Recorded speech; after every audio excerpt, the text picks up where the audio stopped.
AP municipal శాఖ మంత్రి నారాయణ భవన నిర్మాణ ప్రతినిధులతో అయితే మాత్రం సమావేశం నిర్వహించారు. అలాగే భవన నిర్మాణాలు అవ్వచ్చు, అలాగే లేఅవుట్ల క్రమబద్ధీకరణ విషయంలో మాత్రం కొంచెం నిబంధనలు సడలించే అంశం అయితే మాత్రం పరిశీలిస్తాం. ఏపీ ముఖ్యమంత్రితో చర్చించి ఒక నిర్ణయం తీసుకుంటామని చెప్పేసి ఏపీ మంత్రి నారాయణ చెప్పడం జరిగింది.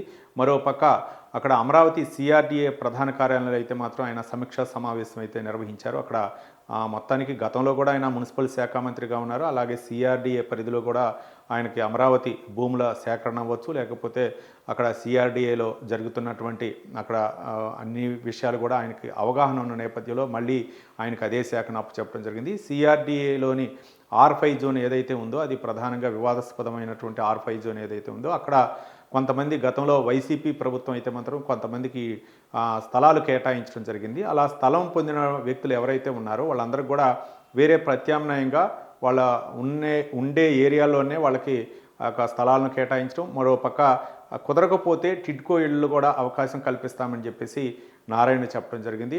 మరోపక్క R5 జోన్ అయితే మాత్రం చాలా వివాదాస్పదమైంది. గతంలో కూడా గత ప్రభుత్వం కూడా అక్కడ జరిగినటువంటి అయితే దీనికి ఇప్పుడైతే మాత్రం ఒక క్లియరెన్స్ కోసం అక్కడ ఏదైతే ల్యాండ్ ఉందో ఆ జంగిల్ క్లియరెన్స్ కార్యక్రమాన్ని అయితే చేపడతాం.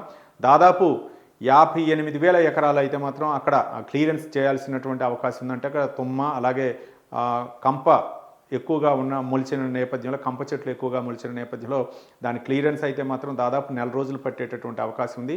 అట్లా క్లియరెన్స్ చేస్తే 58,000 ఎకరాలు అయితే మాత్రం ఆ చుట్టుపక్కల ఉన్నటువంటిది ఒక క్లియరెన్స్ వచ్చే అవకాశాలు ఉన్నాయి. ఎవరికి కేటాయించినటువంటి స్థలం ఎక్కడుందనేది ఒక అవగాహన వస్తుందని చెప్పేసి ఏపీ మంత్రి నారాయణ చెప్పడం జరిగింది.